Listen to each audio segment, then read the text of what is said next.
Hey guys, what's going on? It's Eli, back with another review video, and yes, you read the title, you know which film I'm reviewing, and as I teased, quite literally, in the last review video, I think I pretty much gave it away, and if any of you knew exactly what I was talking about, an animated film about dinosaurs, and John Goodman voicing a T-Rex. Yeah, if any of you know this, but, for those of you that don't, it is a very underrated animated film.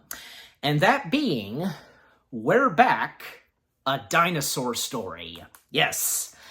And seeing as how this year, it's celebrating its anniversary, and not to mention, this came out around Thanksgiving time. So hey, perfect opportunity to finally review this. So yeah, We're Back, A Dinosaur Story, which actually, this animated film happens to be John Goodman's first ever animated feature film where he does a voice. And before this, he previously did do a voice for something in animation, which was on TV, and that being Frosty Returns, if anybody remembers that.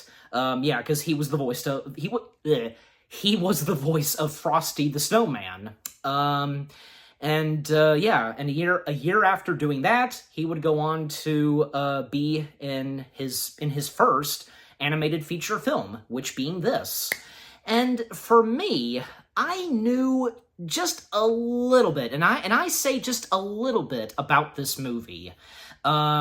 Yeah, because I had never seen this fully. I've seen bits and pieces of it. I've seen the poster and the fact that, dinosaurs are roaming around New York and Manhattan and so on.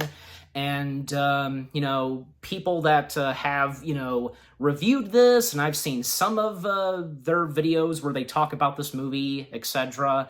And, one fun fact that I've learned about that actually happened in reality during the Thanksgiving Day Parade, and until I get to that. And yeah, of course, as I just showed, because, I have my Blu-ray copy, and yeah, as of this recording, I did, for the first time, fully watched this. Yeah. Alright, so, now, as always, read the description / the story. 4 fun-loving dinosaurs take a trip to New York City, courtesy of Captain New Eyes. The time-traveling alien is intent on bringing some joy to the lives of children of the Big Apple. After eating a potion to boost their smarts and, cuddliness, Tyrannosaurus Rex, Triceratops Woog, Perdoloxid Elsa, however that, me sometimes how I pronounce words and names, but the name of this dinosaur, Pedro Dacasili, I don't even know how I'm pronouncing it, but, bear with me, I'm sorry.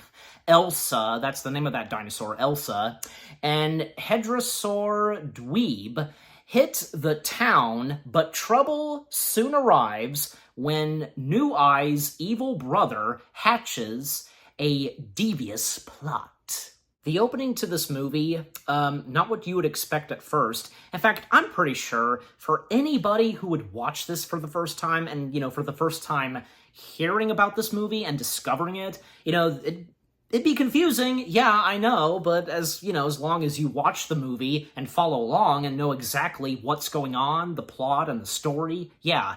But the beginning of the film, because it starts with some bluebirds and, these, bigger birds and, their little, brother, obviously, the little bird is, named Buster. Buster, voiced by Blaze Burdell, I think I got that right, is unable to play with, his older siblings. In fact, when, the two bird parents, the mother bird being voiced by Ray Perlman, Danny DeVito's wife, give them something to eat, which is like a worm and such. Well, them trying to snatch it and get it and such, and of course it does escape, and yeah, Buster kind of not feeling left out and because of, his siblings. And even when, the mother bird comforts Buster, like, the birds just, his siblings just make fun of him, like, mama's little birdie, blah, blah, blah, oh, shut up, you little rascals. And then, sure enough, we get the introduction of one of our main characters, and that being one of the main dinosaurs, Rex, voiced by John Goodman. And we basically see him playing golf.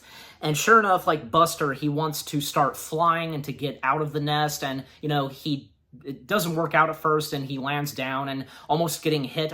Kind of getting hit by the golf ball. Rex does it softly. And sure enough, because Rex and Buster, they start to interact with each other, and, Buster saying to him, you're a dinosaur, and, you're supposed to be vicious, and so on, however he says it. And thus, Rex gives Buster a backstory, how Rex became who he is today, and thus we get our story. And it's a good thing because, you think at first, because obviously Rex is telling the story to Buster, we're going to hear Rex narrate throughout this, but no, not really. And it has happened before in some movies, where there's no narration. You get my point. So I think that's a good thing. So, of course, billions of years ago, we see what Rex and all the other dinosaurs were like. They were, well, just like dinosaurs. But sure enough, a time machine, like a blimp kind of time machine, whatever, steps in, and an alien named Vorb, voiced by Jay Leno. Yeah, Jay Leno voicing the little alien, offering and advertising to Rex, who again, he's first a vicious T-Rex, and basically giving him this stuff that's called brain grain. And that's what makes them smart and very lovable and, cuddly and so on. And sure enough, because that affects Rex and all the other dinosaurs. And, they're no longer as who they were, and now they're different dinosaurs. Again, very smart, lovable, and kind. So the other dinosaurs, we have Elsa, being voiced by Felicity Kendall, Dweeb, voiced by Charles Flesher, a.k.a. the voice of Roger Rabbit. So it's nice to see that, he voiced one of the main, cartoon characters in this, and because he did voice the main cartoon character in, the title of the movie of the character, Roger Rabbit. So, and there's also Woog. He was voiced by Renee Lee Vant. I think, I do know that name. I feel as though I do. So we have our main 4 dinosaurs. Because yep, we do. 4 dinosaurs. I was right. And we get the introduction of Captain New Eyes, voiced by the late Walter Cronkite. Cronkite, if I'm saying his last name right. I do recognize him. I remember seeing him, I believe, because he was in that Star Wars documentary.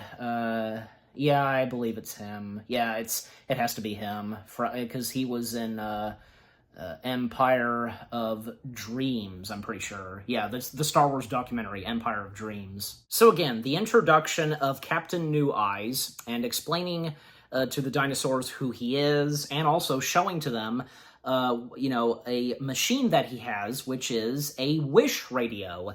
He can basically hear all of the kids' wishes and what they wish for, and at one point, there's a lot of kids who are wishing to see real dinosaurs, wishing to see them in person and so on, and that's because Captain New Eyes is going to be bringing these 4 dinosaurs to modern time.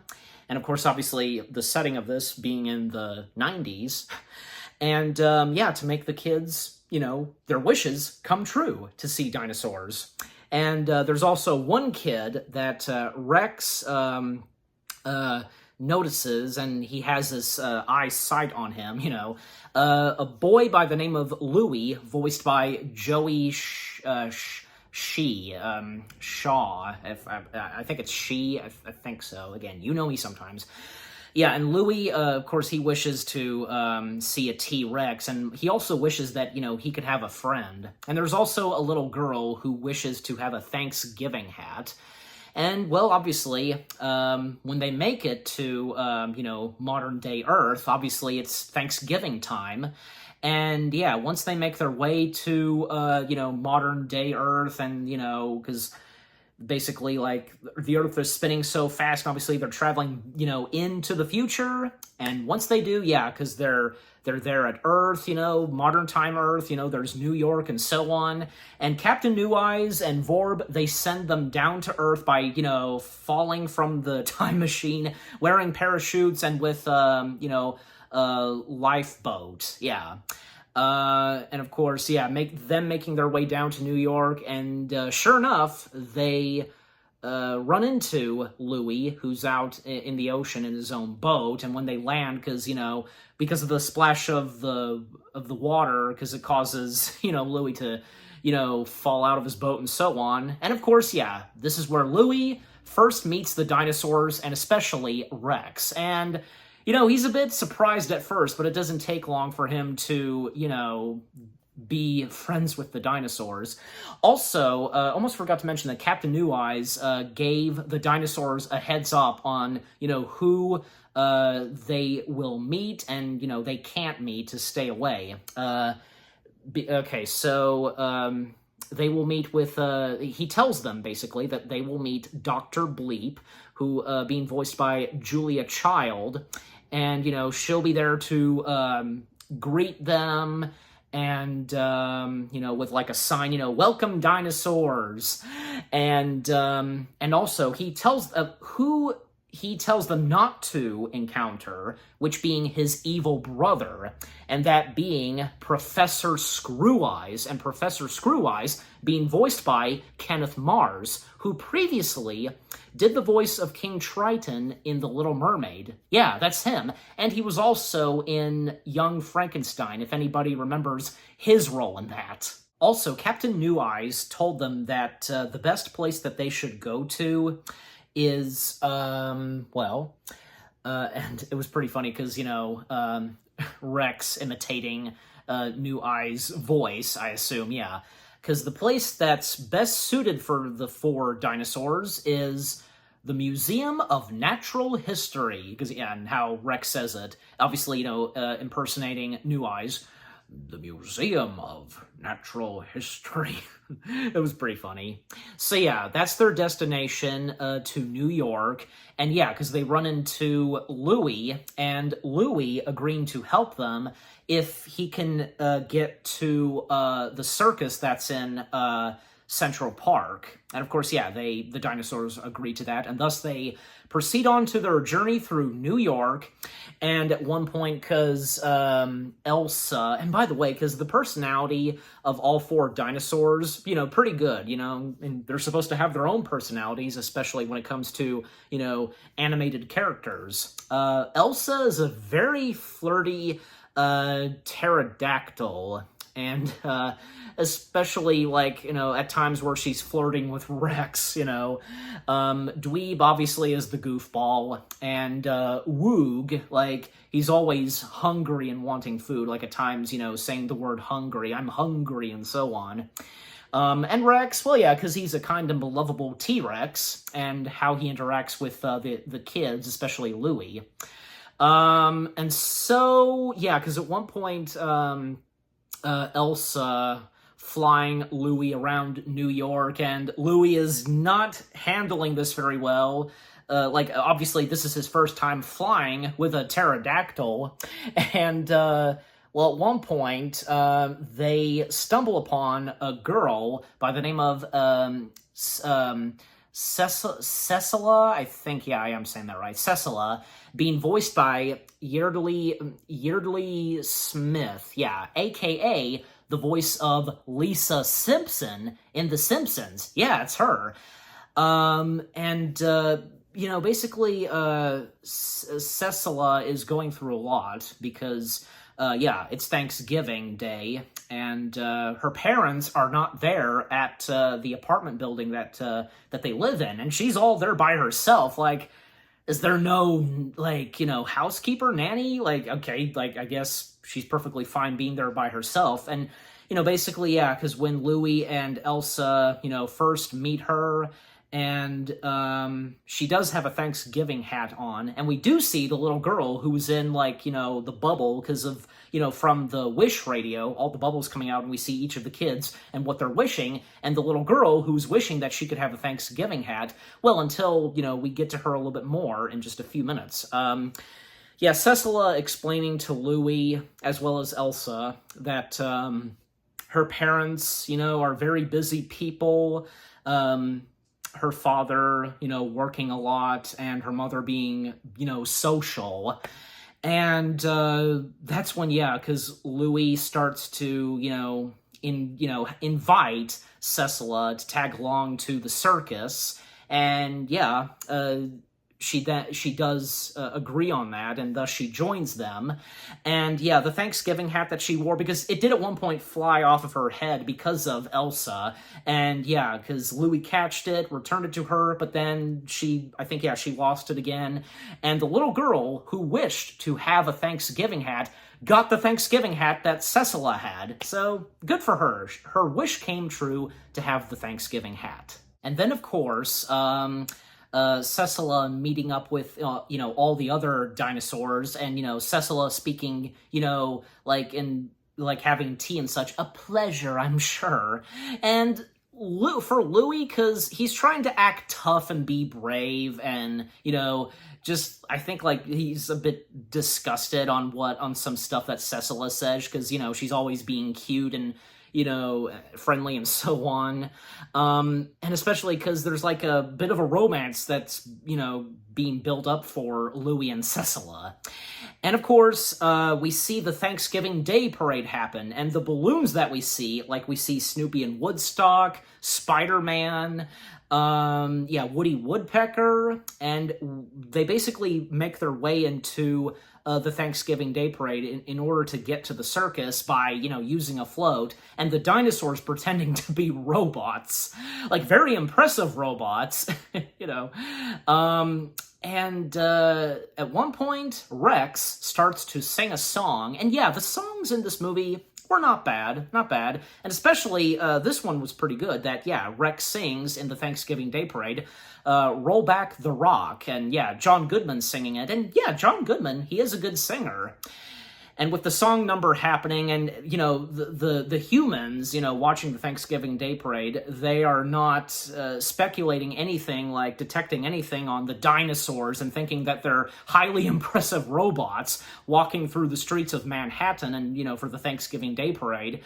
And at one point during the song number, Rex happens to see a Brachiosaurus balloon and thinking it's a real dinosaur, and, like, put her there, and shaking the Brachiosaurus balloon's paw, foot, hand, and it causes the balloon to pop, inflate.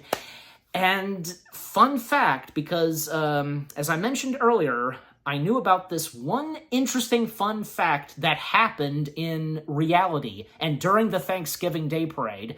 Well, at the time when this movie was coming out, again, around Thanksgiving, there was a balloon of the character of Rex for the Thanksgiving Day parade and, for, promoting the movie. But at one point, the head of Rex popped. No joke. And especially, yeah, there is footage of it on YouTube. Like, what a big coincidence.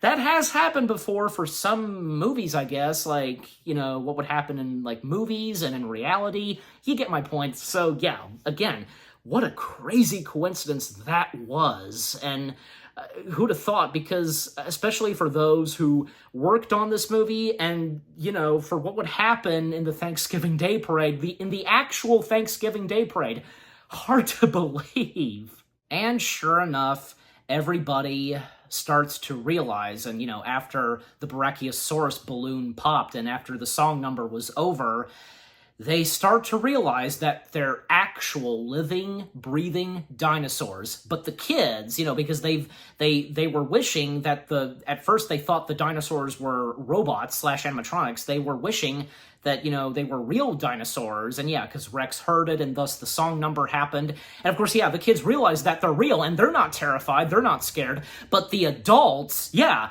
they start to panic, like panic erupts. And then sure enough, the police come in, and what's with the police? Like, they're literally ordering the dinosaurs to stand down, put their claws down. Like, I mean, obviously they knew that they were talking.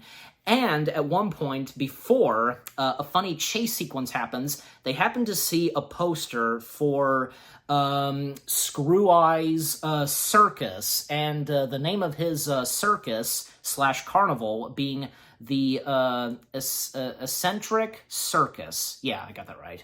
And yeah, a funny chase sequence happens, like each of the dinosaurs roaming through New York, running away from the police and going through different buildings and shops. And at one point, Rex uses a truck to, use to drive around, and then he picks up all the other dinosaurs because at one point they were surrounded by police. And also, Louie and Cecilia, the two of them were separated from the dinosaurs and because of the crowds panicking and so on. And then we see that, yeah, they made their way to Central Park and to Professor Screw Eye's carnival / circus. And yeah, because the dinosaurs, of course, realize, yeah, where they're going to, and they have to, catch up to them and, save them and warn them from entering into Screw Eye's carnival / circus. Yeah, and we see Louie and Cecilia entering into the circus, and a bunch of weirdos are there, at the carnival / circus, and we then see inside, and they happen to see a clown who's performing, practicing his routine. Stubbs the Clown, being voiced by Martin Short. Yeah, Martin Short. And of course we see Professor Screw Eyes. And Captain New Eyes described his brother that, for him being, a complete psychopath is because of his eye. And, he has, a straight line down through his eye, not a pupil, if you've seen what his eye looks like. And apparently his one crazy eye has magic. Okay, so, yeah. That's interesting. I mean, however he got that, well, they never explain it, and who cares? It's one of those things, And, of course, they see Stubbs doing his clown routine, and, at one point, Cecilia, yeah, I think I'm still getting that right, Cecilia, laughs at Stubbs' acting routine, and of course, yeah, Screw Eyes overhears the laughter, and they want to, see a show and so on, but Screw Eyes tells them to go away, but, Louie insists, but Cecilia is wanting to leave, and even Screw Eyes is telling Louie, you should listen to your girlfriend, even though, she's not really his girlfriend yet.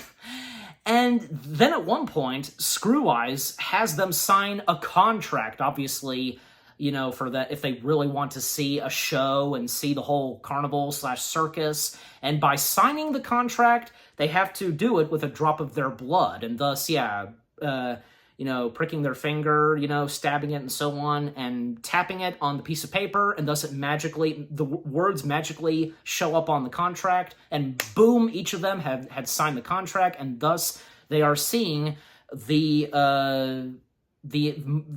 carnival / circus, yep.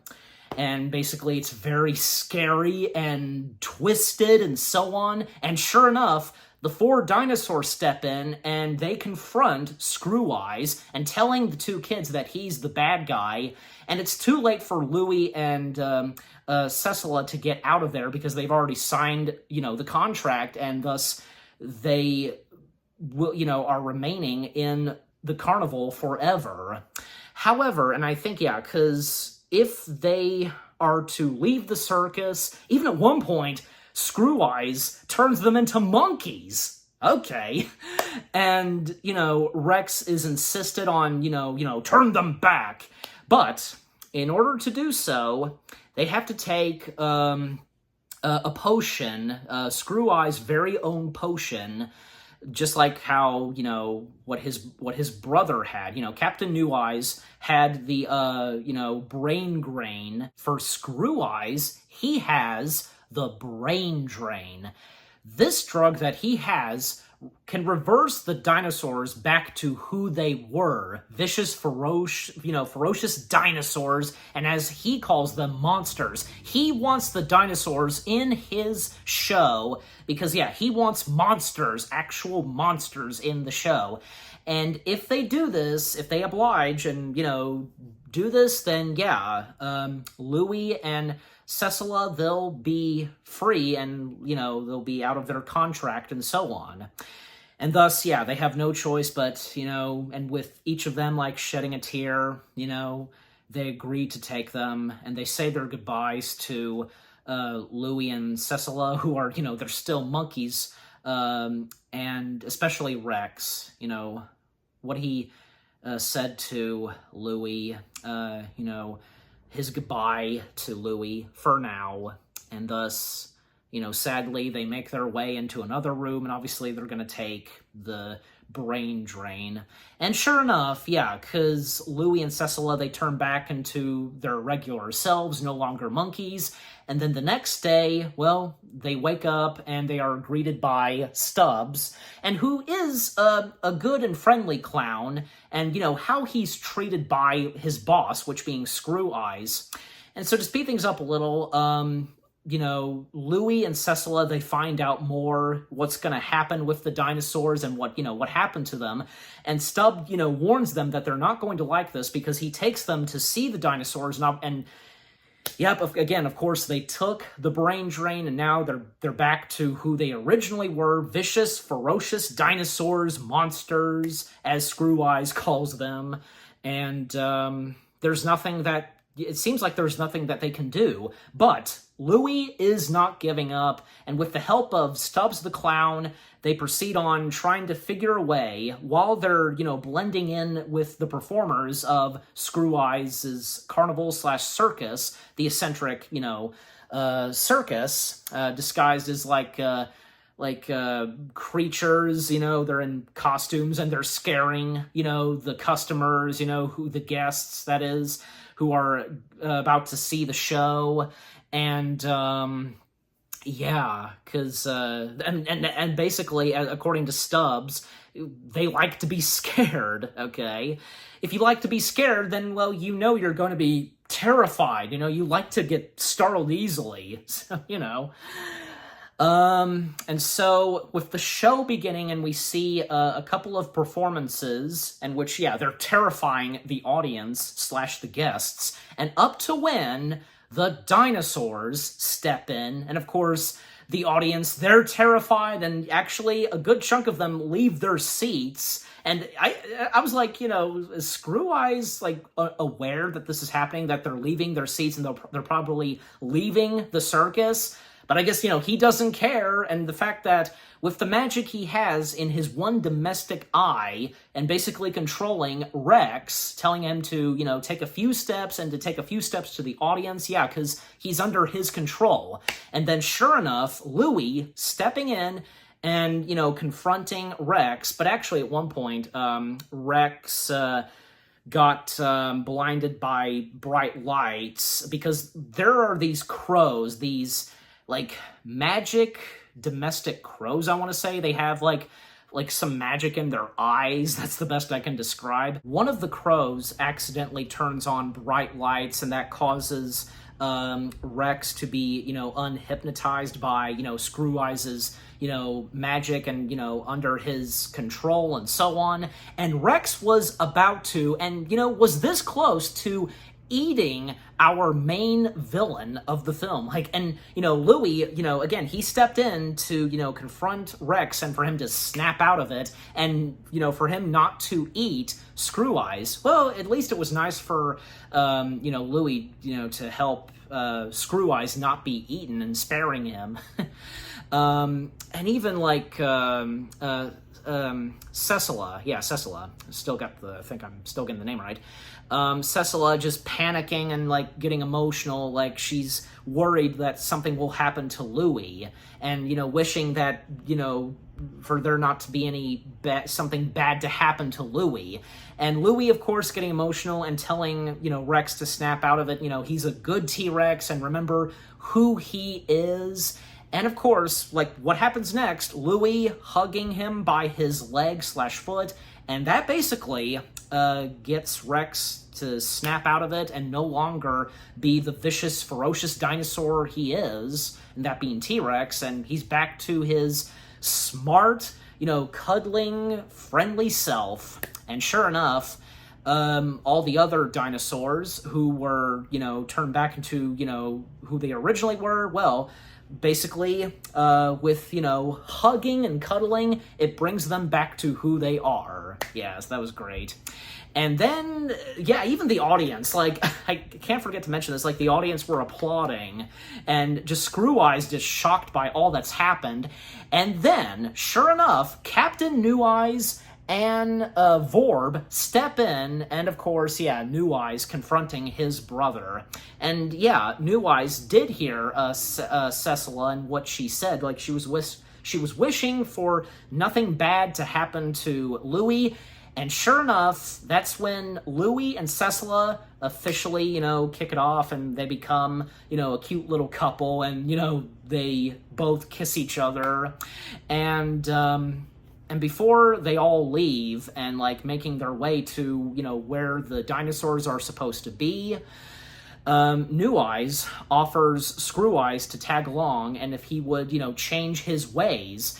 And right before they left, because for Stubbs the Clown, this was a really good moment for Stubbs, because he basically puts his foot down and confronts his boss that, he quits. He quits joining him and working for him. He has flat out quit his job of, of the circus/carnival and giving Screw Eyes all of his props and items.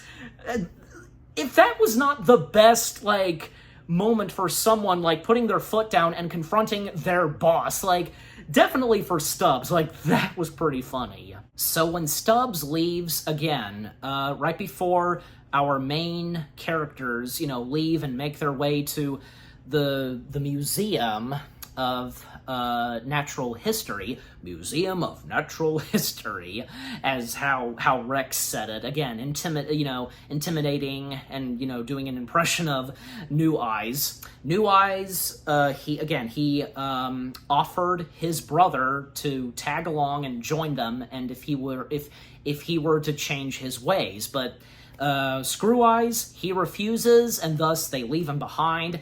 And very quickly, as they were leaving and the time machine descended, flying away, Screw Eyes quickly realizes that he made a mistake turning down his brother, because when they leave and Screw Eyes, telling him, wait, don't go, like, I'm afraid to be alone, and what the crows would do to me, and we see what the crows do. They all, like, get, like, fly on top of him all around his body, and then he disappears.